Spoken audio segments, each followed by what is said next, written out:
যোগ্য প্রার্থী হয়েছে। হ্যাঁ, বহুদিন ধরে রাজনীতির সঙ্গে যুক্ত আছে। একবারে অত্যন্ত যোগ্য চেয়ারম্যান ছিল তার জীবনে, এবং রাজনীতি পার্টি পলিটিক্সের সঙ্গে দীর্ঘদিন যুক্ত, কারণ পার্টি জেনারেল সেক্রেটারি হয়ে আছে জেলায়। তা ও পার্টিটা অনেকদিন ধরে করে, অনেকদিন বুঝে। আর বিশেষ করে আমার কাছেই কলকাতা দিল্লি অফিস, ও জানে কোথায় কী করতে হয়, কীভাবে কোথায় যোগাযোগ করতে হয়।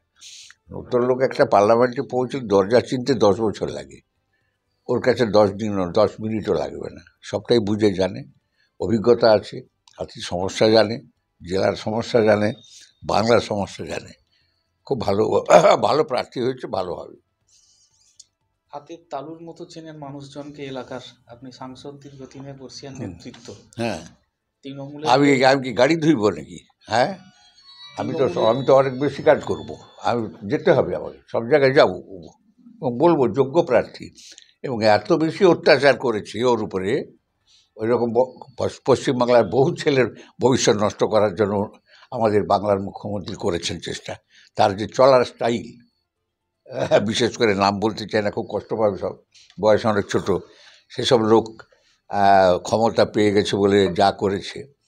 ভিখারি ব্রাহ্মণ, 5 পোয়া চাল, 5 শিকা পয়সা, 5টা কষা ফল, হরিতকি, সুপরি, 1 ফালি কুমড়ার 2টো কলা যাদের ঝুলিতে সম্ভব, 5টার সময় রান্না হতো। সেই সব লোকের বাড়িতে হেলিকপ্টার কি নাই, এলাই টাকার পর টাকা, কলকাতার উপরে বাড়ির পর বাড়ি। কল্পনা করা যায় কোথায় কি আছে না আছে। ওর জন্ম জানি, আর উদয় জানি, আর অস্ত আমি চোখে দেখে যাব। গত নির্বাচনে নিজের জন্য ভোট ক্যাম্পেন করেছেন তৃণমূল দলের হয়ে। হ্যাঁ, তৃণমূল পার্টির অফিসিয়াল লোকরা আমায় ভোট দেয়নি। শুধু সিম্বলটা ভাড়া দিয়েছিল, আবার শেষবেলা গলা ধাক্কা দিয়ে বার করার জন্য বহু চেষ্টা করেছিল, পারেনি।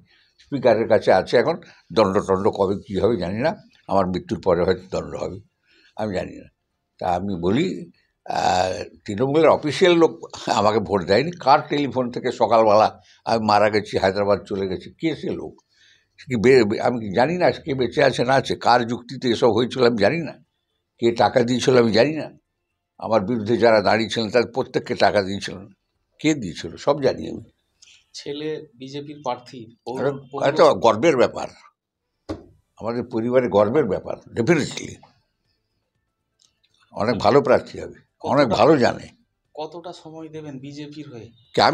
আমি এবার 100 টাইম দেবো, আমার কোনো অসুবিধা নেই। এখনো তো যোগদান হয়নি। কিসের যোগদান? বিজেপিতে কিসের যোগদান? আমি ডেকে এনে ভোট দিয়ে এসছি রাষ্ট্রপতিকে, ডেকে এনে অমিত শাহর মিটিংয়ে গেছি, আমি মোরারজি দেশাইয়ের মিটিংয়ে গেছি। আমি কি যোগদান করবে? কে যোগদান করবে কার সঙ্গে? আমি 60-62 বছর রাজনীতি করি, আমি কার সঙ্গে যোগাযোগ করবো? আছি তো মোদির সঙ্গে, অমিত শাহর সঙ্গে আছি, আবার কিসের যোগদান? কে লোকগুলা আমার হাঁটুর বয়স, আমার আঙুলের বয়স যারা, তারা আমাকে যোগদান করাবে কেউ নাকি? তো ওসব ব্যাপার নেই, ওগুলা পরিষ্কার হয়ে গেছে বহু আগে। শুভেন্দুবাবু যেদিন গেছে সেদিনই বুঝে যাওয়া উচিত ছিল যে পরিবার মোদির সঙ্গে চলে গেছে। ওতে মিথ্যা মামলা, টর্চার, মাইক লাগিয়ে হাঁটুর বয়সী লোক সব কলকাতার নোয়ানা একানা 2 পয়সা আর 1 পয়সার লোক নিয়ে এসে বাপান্ত মাহাতো, তারপরে একটা দারোগাকে নিয়ে এসেছিল আমার শহরে কোনো যুবক ছেলে নাই যারা ফ্রিলি ঘুরেছে, তাদের ডেকে এনে ধমকানো হয়েছে।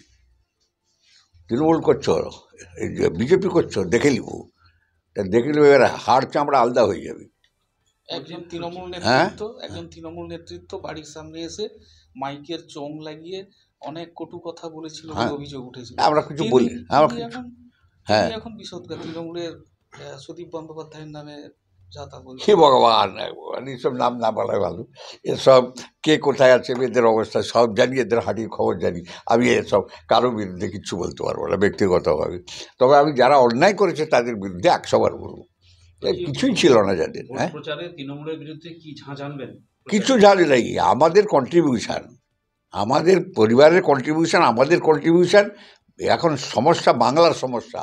দিল্লি গিয়ে আমি যা দেখে এসেছি, বাংলা ডুবে গেছে। বাংলার যুব ছাত্র, আগামী ভবিষ্যৎ যুবকরা অন্ধকারে চলে গেছে। সেই অন্ধকার থেকে বাংলাকে বাঁচাতে হবে, কাঁথিকে বাঁচাতে হবে, মেদিনীপুরকে বাঁচাতে হবে।